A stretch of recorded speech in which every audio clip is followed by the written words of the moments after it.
Fala, queridos, graça e paz, tudo bem? Não pule este vídeo, ele pode te ajudar a solucionar alguns mistérios, algumas dúvidas que você tem a respeito da Bíblia e que muitas das vezes nos deixam assim, meio que confusos. Eu sou o Clemilson Barbosa e este é o canal A Bíblia Fala.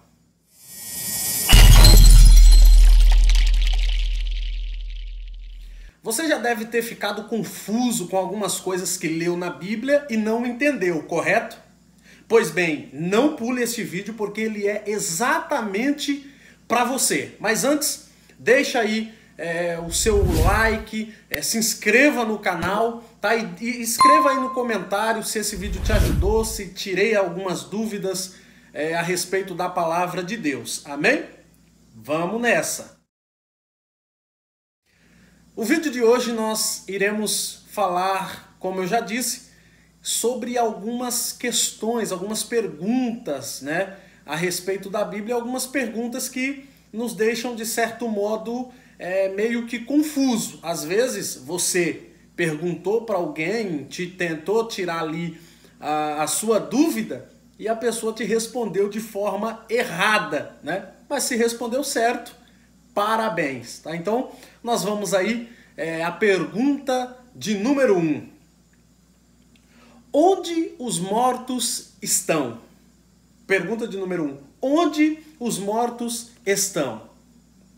Essa é uma pergunta que bastante pessoas, né, no nosso culto de doutrina aqui na igreja já nos fez esta pergunta. Aonde os mortos estão?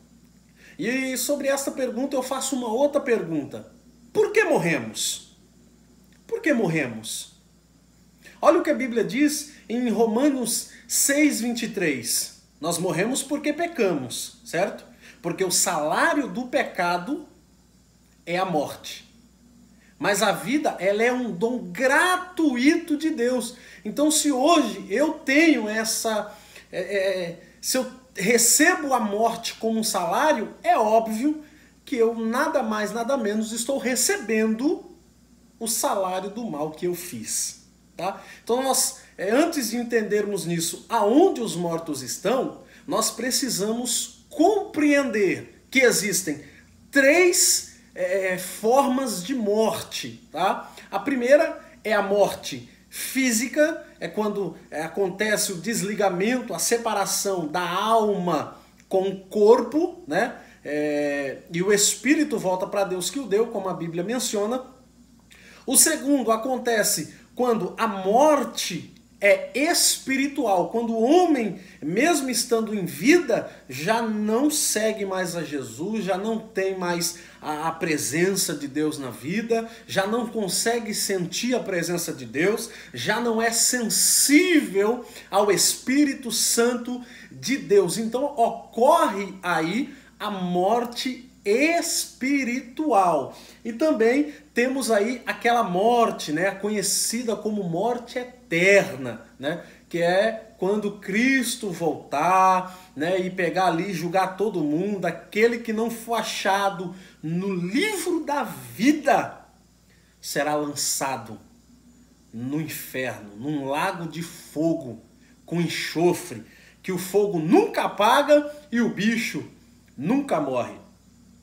Mas a pergunta é, aonde os mortos estão? Bom, há controvérsias e há pessoas que dizem por aí que os mortos estão no inferno ou no céu. Detalhe, após Cristo, ninguém vai direto para o céu e ninguém vai direto para o inferno. Tá? Os ímpios ou aqueles que morrerem sem Cristo, estes vão para o Seol ou Sheol, né? Também conhecido como Hades, um lugar de tormento, um lugar de perturbação, um lugar de tortura. É lá que os ímpios estão aguardando a vinda do Senhor, para que Deus possa ressuscitar os cristãos, depois arrebatar a igreja, e por último os ímpios serão assim tragos de volta à vida, né? E para se encontrar com ele para um julgamento, tá? Então, se alguém falar, mas o cara era traficante, o cara era a pior espécie de ser humano era ele, morreu sem Cristo, foi direto para o inferno. Não, ninguém vai direto para o inferno, tá? Ninguém, exatamente ninguém vai direto para o inferno. Tá? Ele vai para esse lugar chamado de Seol, é como se funcionasse como uma cadeia, né? No mundo espiritual, e ali ele fica sendo atormentado e aguardando o dia do juízo. E os salvos, e os crentes? Os crentes vão para o seio de Abraão, descansar da vida árdua, da vida sofrida e da vida dolorosa que tiveram aqui na terra. Pergunta de número 2. Os mortos estão conscientes? Eu pergunto para você. Os mortos estão conscientes? Vamos observar o que a palavra de Deus diz lá em Eclesiastes 9, versículos 5, 6 e 7. Porque os que vivem sabem que tem que morrer, mas os mortos nada sabem. Nem tem aqui mais galardão, porque foi jogada ao esquecimento a memória deles. Também o seu amor, ódio e a sua inveja já forneceram, mas voltam eles, jamais voltam eles a terem parte alguma em nada do que acontece debaixo do sol. Tudo o que te vier à mão para fazer, faze-o de acordo com as suas forças, porque para a sepultura, para onde vais, não há obra, nem indústria, nem ciência, nem sabedoria alguma. O que esse versículo quer dizer? A palavra sepulcro, na realidade, refere-se ao Seol, ou mundo dos mortos. Isto significa que nenhuma atividade na terra necessária à vida humana neste planeta seria feita no mundo dos mortos. É isso o que esse versículo está dizendo, tá? Mas a pergunta é, os mortos estão conscientes? Sim ou não? Vamos dar um outro versículo?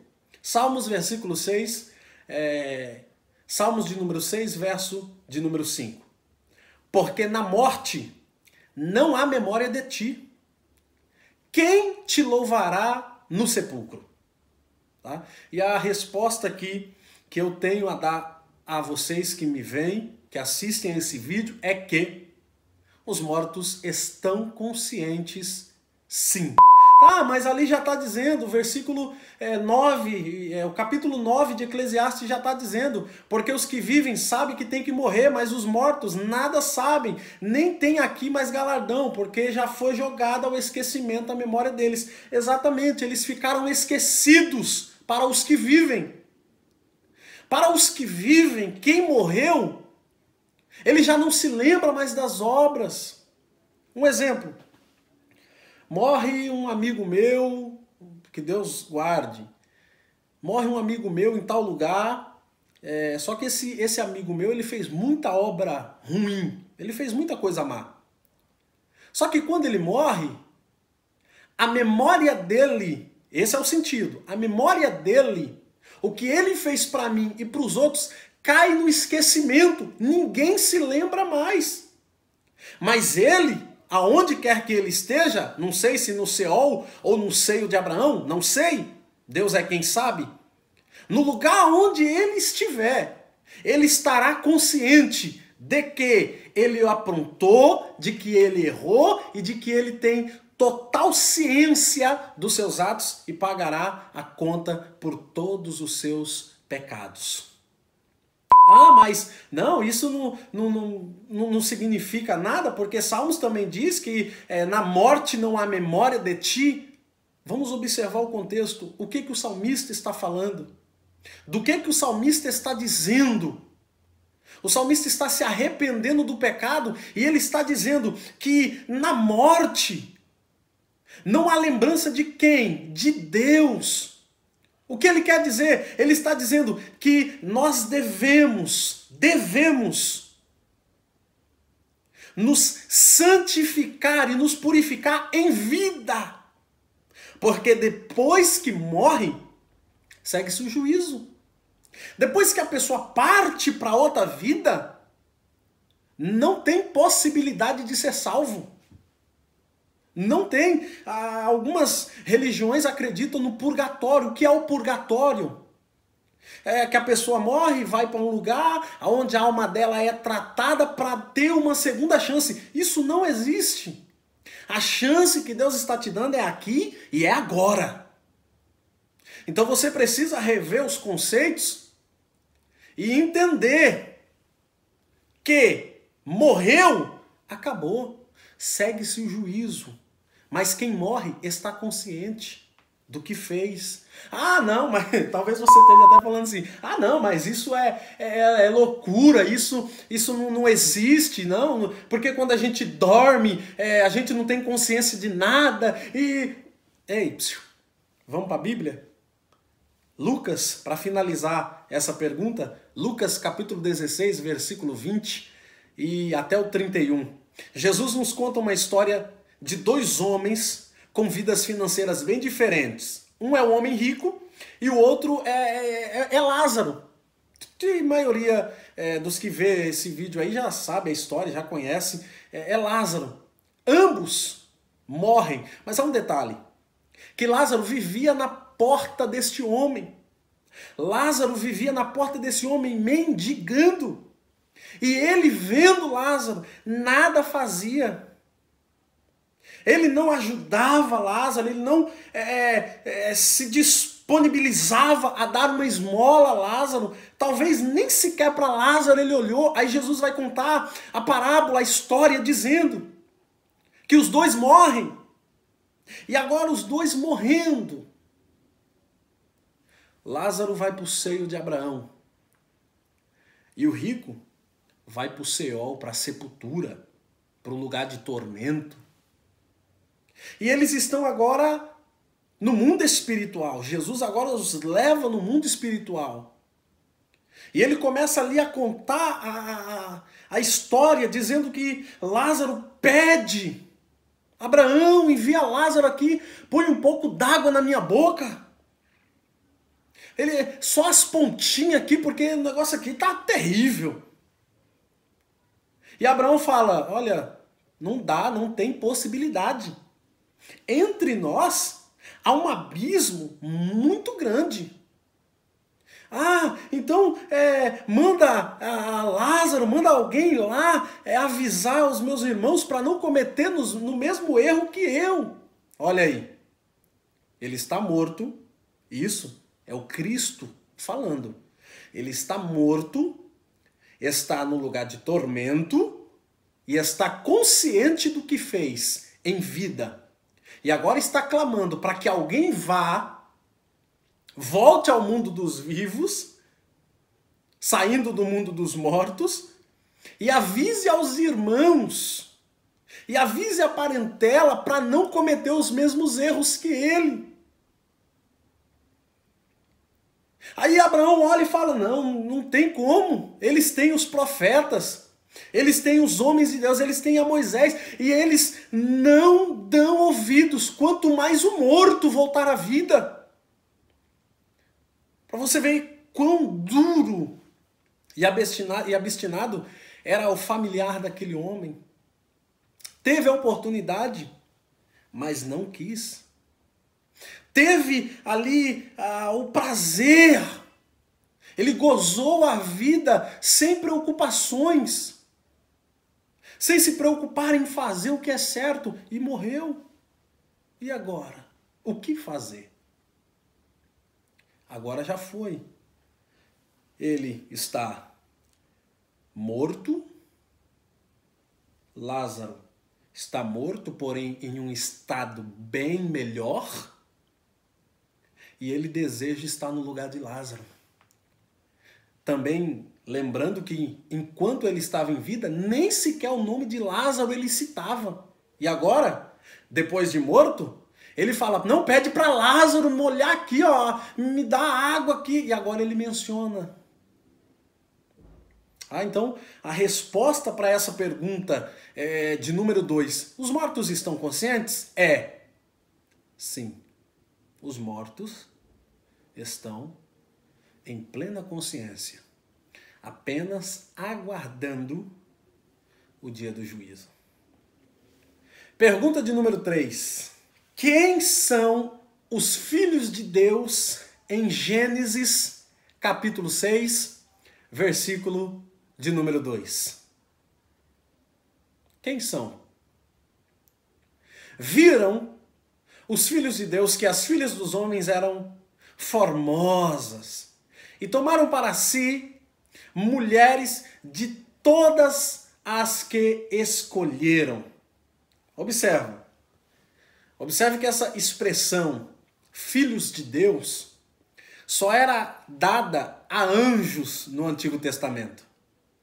Só era dada a anjos. Nós vamos observar lá no livro de Jó, no seu capítulo 1, verso 6, quando os filhos de Deus vão se apresentar, isso diz respeito aos anjos, quando os filhos de Deus vão se apresentar diante do Senhor, vai Satanás no meio. Então, essa expressão, filhos de Deus, no Antigo Testamento, era dada aos anjos, tá? Então, quem são esses filhos de Deus em Gênesis 6:2 que conhecem as mulheres dos ímpios, as filhas dos ímpios, e tem relação com ela, uma relação proibida, uma relação a qual Deus tinha dito para eles não terem e eles tiveram? Quem são esses filhos de Deus? São anjos? São homens? Ou são demônios? E aí? Na sua concepção, no seu ponto de vista, quem são esses filhos de Deus? Tá? Então vamos descartar aqui duas opções. Anjo. Descarta a hipótese de que é anjo. Descarta. E descarta também a ideia de que é demônio. Tá? Alguns falam assim, é anjo caído. Negativo. Tá? Anjo caído não é anjo, já se torna demônio. A partir do momento que cai, já não é mais anjo. Porque se você olhar lá o significado desta palavra anjo, né, você vai ver que ele é um mensageiro de Deus. Ele é alguém que é responsável de trazer a mensagem de Deus ao homem. Isso é um anjo. Tá? Então, descarta essa ideia de que foi anjo e de que foi demônio. Só vamos ficar com homens. Tá bom? Vamos dar somente um único versículo para a gente encerrar esse vídeo. Vamos dar um único versículo lá em Mateus, capítulo 22, do 23 ao 30. Alguns saduceus interrogam a Jesus a respeito de uma mulher que se casa com um homem, esse homem morre, certo? E a partir do momento que esse homem morre, ele não deixou herdeiro.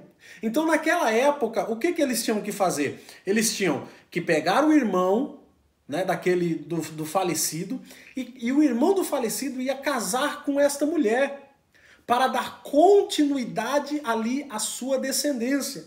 E esses saduceus interrogando a Jesus fala que essa mulher se casou, o marido morreu, e aí ela se casou com o cunhado morreu, e ela se casou, se eu não me engano, foi com mais 7 homens, ou foi 5. E aí ela simplesmente fala assim, eles interrogando a Jesus, fala assim, no dia da ressurreição, quando ressuscitar, ela tendo se casado com tudo isso, quem será o marido dela? Aí Jesus fala, olha, na ressurreição eles serão como anjos. Como assim? Que não se casam e não se dão em casamento. Eles não têm a necessidade fisiológica que nós humanos temos. Tá? Então é impossível, por esse versículo, um anjo coabitar com um ser humano. Ah, mas falaram que foi por causa disso que nasceram gigantes. Não, se você analisar o texto, vai falar que antes desta relação, antes deste casamento dos filhos de Deus com as filhas dos homens, já tinha gigantes. Tá? Então, assim, quem de fato são esses filhos de Deus? São os filhos, né, da linhagem piedosa de Sete. São esses os filhos de Deus, aqueles que guardaram ainda a promessa, que guardaram ainda a palavra de Deus, que esconderam no seu coração e não pecaram, e decidiram não pecar contra Deus. É esse os filhos de Deus, que aqui nesse momento eles se corrompem literalmente, não dando ouvido à voz de Deus, que não era para casar com as filhas dos homens, as filhas dos ímpios, que também eram ímpias.